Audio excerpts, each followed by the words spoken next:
What's going on, y'all? Welcome back to Beyond Organic Gardening. It's been a long time since I've made a video, so let me catch you up to what I've been doing. First thing, when I put down my wood chips and everything up here, I vastly underestimated the weeds here. I skimmed a little bit. I was just trying to rush and get far instead of taking my time to lay the mulch down how I knew I was supposed to lay it. And I'm literally having to pay for it. But it was a lesson well learned. What I did, I went and I got a couple of silage tarps and I started rolling those out over the top of all the weeds out here. I haven't got the entire thing covered yet, but I've got some of it covered. The tarp that I'm using here is a 30 by 100 foot tarp.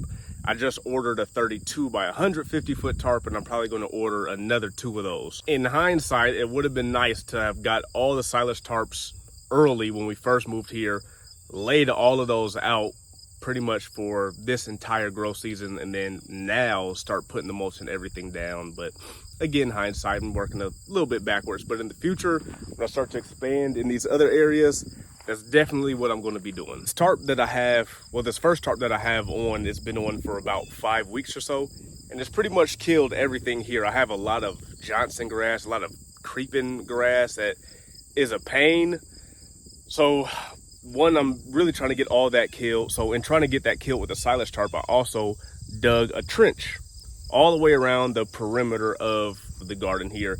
That way, when I kill the grass on the inside, none of the Johnson grass around the outside here will be able to creep back across. It's not going to jump across that trench there. Actually, what I'll probably do is fill the trench up with mulch, when I go around and finish mulching all the area.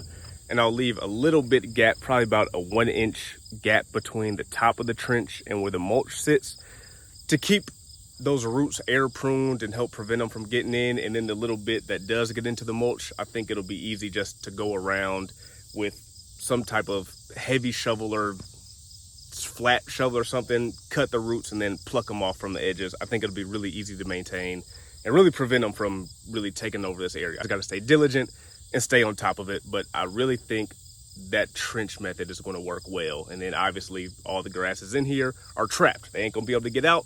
So if they in here, it's going to be a tough day for them. So again, you can see the contrast behind me between where I've had the silage tarp. You can see all this dead grass and everything here, and then obviously where I didn't have it at.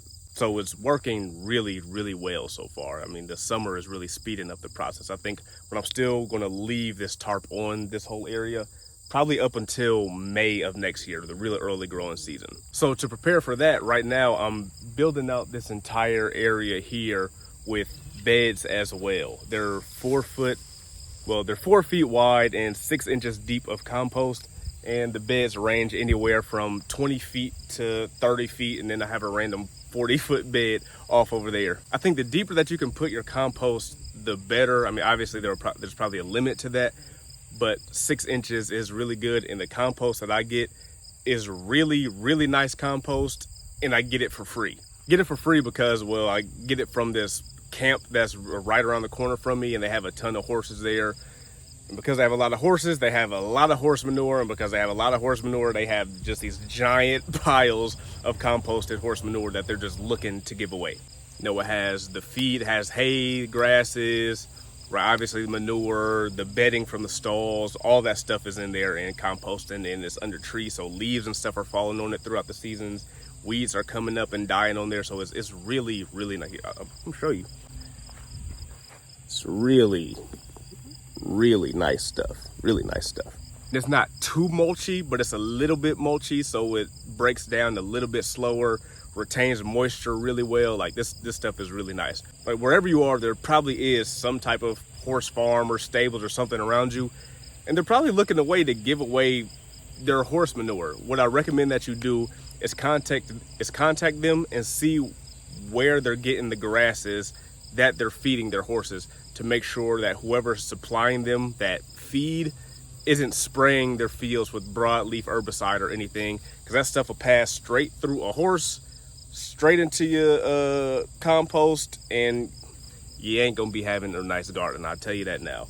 So that's what I did. Before I started taking this and putting it on my gardens, I got in contact with the camp, right, with the farmer that supplies the camp its feed. Asked him if he sprayed or did anything. He said no, he just lets it grow naturally, like all the hay and everything I have out here. So I said, cool, we good, ready to go, and my stuff is loving it. It's flourishing in this stuff. So because I get really nice compost for free, I'm putting it on super thick. So that's why I'm doing these beds so large. So after I get all these beds put in this area, I'm going to give them a real nice watering. And then I'm going to put that silage tarp right back over the top of them. And again, I won't take it off until May. I'm going to give them a really good watering so that the seeds, so as many of the weed seeds that are in here as possible, I'm going to give them a real good watering so that as many as possible of the weed seeds that are inside of these, I don't know, am I saying that right? Y'all get what I'm saying. I want as many of the weed seeds to germinate as possible. So I'm going to get it wet, and then when I put the silage tarp back over the top of it, they're going to spring up through occultation, right, the blocking of the light, and also that hot summer sun gonna get on them, and it's gonna burn them up to a crisp. So when I take it off in the springtime, early, mid-spring, whatever I decide to start plucking my stuff in, these beds are essentially going to be stale. None of those seeds or minimal weeds are going to be able to pop up and really compete with my produce. And the way that I've been laying these beds out has been really, really simple. When I built my first few beds, it was a bit of a struggle for me trying to figure out, again, I don't know why it was a problem for me. Maybe I'm just a little slow. The math was never my strong suit, but just figuring out how to keep the beds nice and evenly spaced and, you know, the proper distances away from the edge. Like, it sounds easy in my head, but doing it was so hard, getting all the spacing and everything down. So I figured out a super easy method. So because I wanted my beds to be 4 feet wide, you know, 20, 30, 40, 50 foot, however long, and I wanted them 6 inches deep of compost, I got some 2x6 boards, I got 2 4-foot boards, and 2 10-foot boards, and then I drilled them, I put them together and just made one big 4-foot by 10-foot frame, and then I put the frame down, fill it with compost, right? Now it's 4 feet wide, it's 10 feet long, it's 6 inches deep, and then if I want it to be, you know, a 20-foot bed, I just flip it over and lay it right next to the thing. Like, as you're seeing, I'm doing it here. Like, that's literally just how I did it. Made it super easy. It helps you keep it straight, keep it even. I mean, it made it super easy. And then when I built, you know, the next bed next to it, you know, I just mark off however many, you know, I'm doing 18-inch pathway, so I just mark off 18 inches, lay the thing there, fill it with cotton, and just do the same thing over. And it has made it so much simpler. I mean, so much simpler. I'm getting the perfect depth, getting the perfect width, I'm getting the perfect lengths.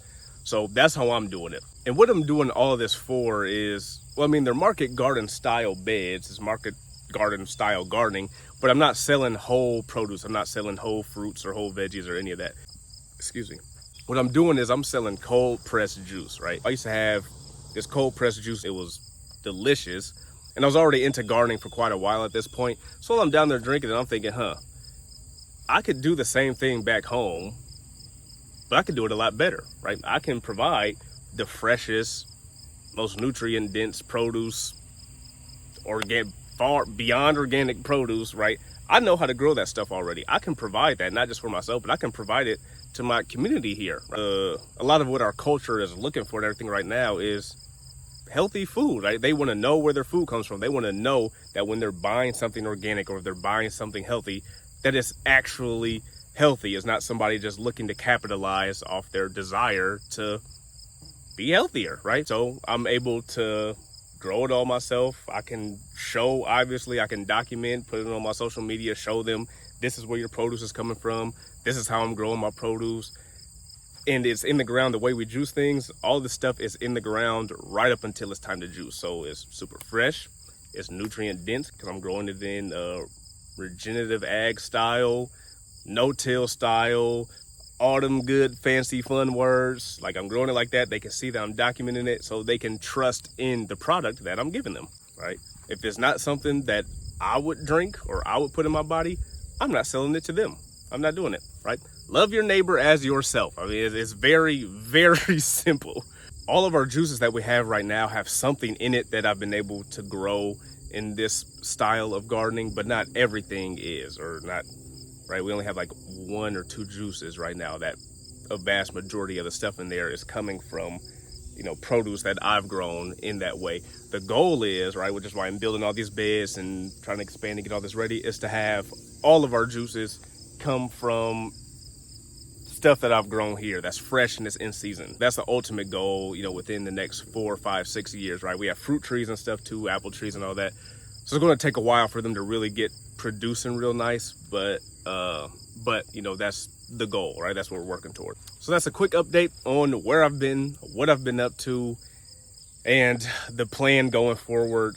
I'm gonna try to keep y'all updated and post a little more regularly. I just get so busy and hectic and everything around here. It just kind of gets skipped over or whatever. But I'm really trying to do better of keeping y'all in the loop and being more consistent here. But that's it for now.